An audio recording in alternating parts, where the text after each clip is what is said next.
Believe it or not, you can actually change your life in just 8 minutes every single morning. If you've been feeling the pull for a change, why don't you try these 8 steps every single morning for 30 days and see how your life changes. 1. Make your bed. It's the first task you'll complete of the day and you'll be less inclined to get back into it. 2. Drink a glass of water. You've been fasting for 8 hours, your body's dehydrated, it needs some fluid. 3. Breath work. Connect to your life force energy. 4. Meditate. Sit in silence for 1 minute.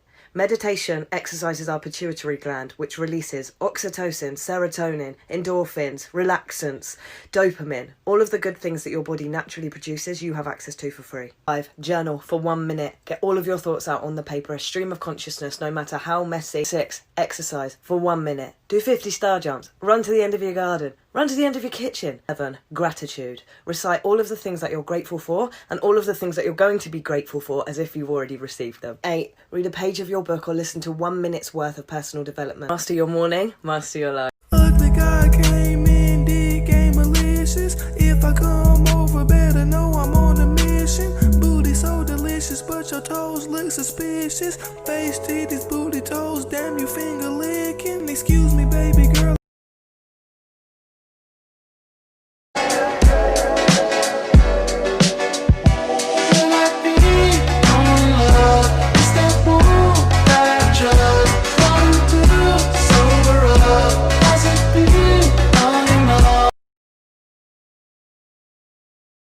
Today I decided to bring y'all a special video, which is a day in the life of a spiritual coach on a full moon.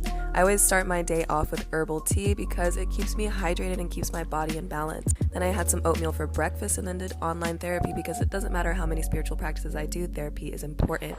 I then cleaned my room, lit my candles on my altar and lit some incense, and then I took a shower and got ready. Look how cute, I love this outfit. And then because it is a full moon and the first day of the month, I did a reading on myself and then I watered my garden. I then got some work done and drank some orange juice, and I had a vegan burger for lunch. It was delicious. And then I cut down some dried herbs from my kitchen, separated them from the stems and then stored them, and drove to yoga and took a class, and then I got to teach a beautiful full moon meditation to the Black community of Charlotte, and it was amazing. I then went home, started a fire, ate dinner, burned a piece of paper with my intentions on them, danced, and then charged my herbs and crystals under the moon. We got another package from Amazon. This one is a few books that I decided to get. The Witch's Way. Basic Witches. I'm excited for this one.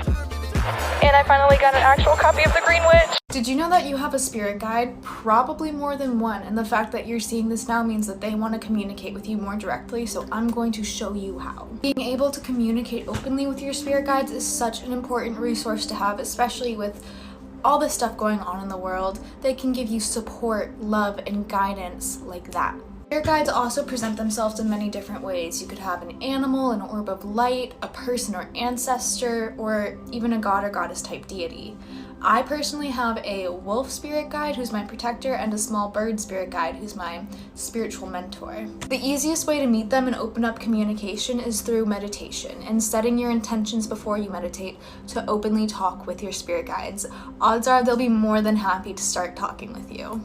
Just remember that spirit talks in more of a whisper instead of a yell, so listen. A cool way to practice the power of your own mind over the physical world is using incense smoke and controlling the way the smoke goes with only your thoughts. By focusing on the smoke, I'm going to make it go up in a steady stream. See how it's all twirling? I'm just going to focus my mind on it now.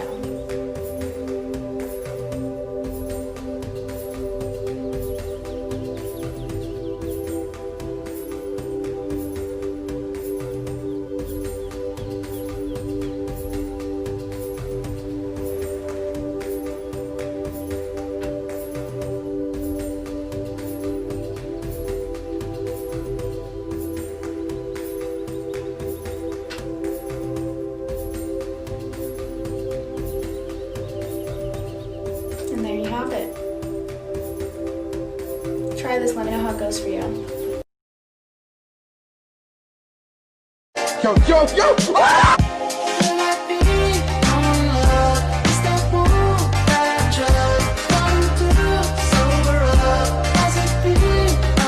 95% of the population are reacting to life. They're not really living at all. Success is a funny word. Nightingale had a great definition for it. He said a person's successful if they know where they are and they know where they're going and they're progressively moving in that direction. He said that success was the progressive realization of a worthy ideal. Anyone that has a goal and they're moving towards it, they're successful.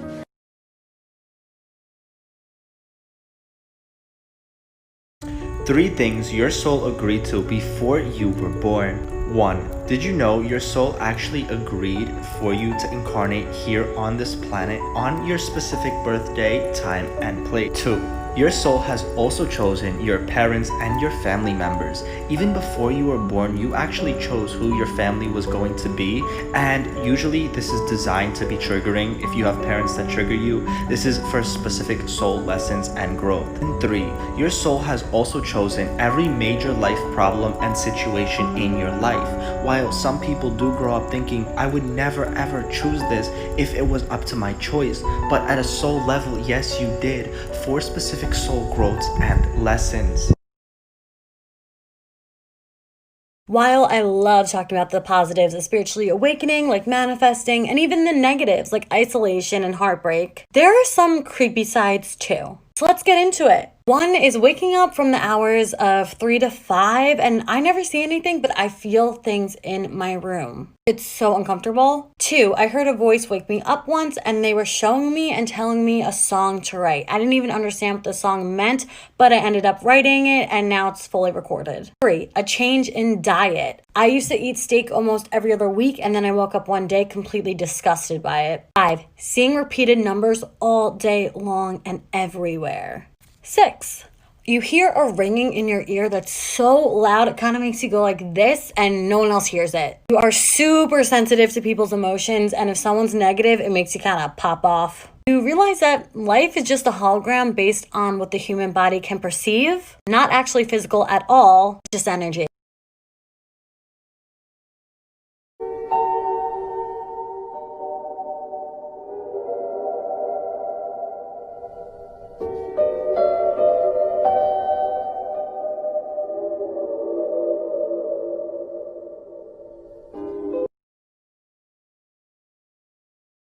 Stop using these words when you're manifesting. I wish, I need, I hope, and I'm trying to. Say you're with your group of friends and you have a cup of coffee.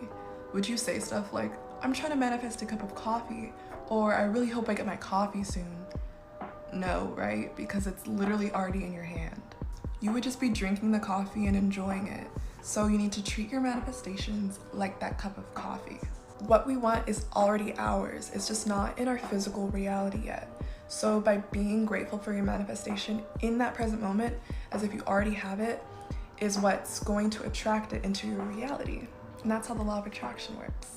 This will also help you let go of your manifestation. So every time you think about it, just smile and be super glad that you already have it. It's as simple as that.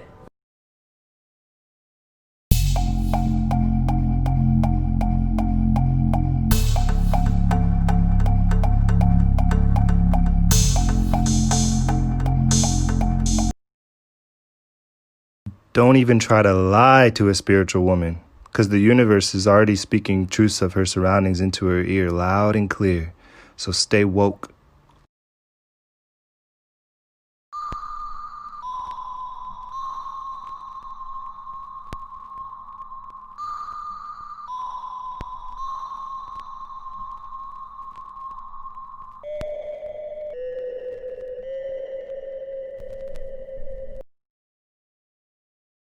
And now you won't let go.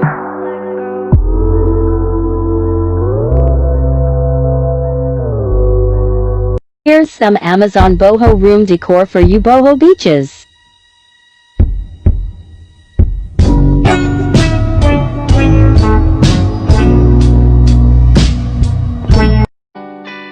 I fucking love life. It's so fucking good. Fuck you.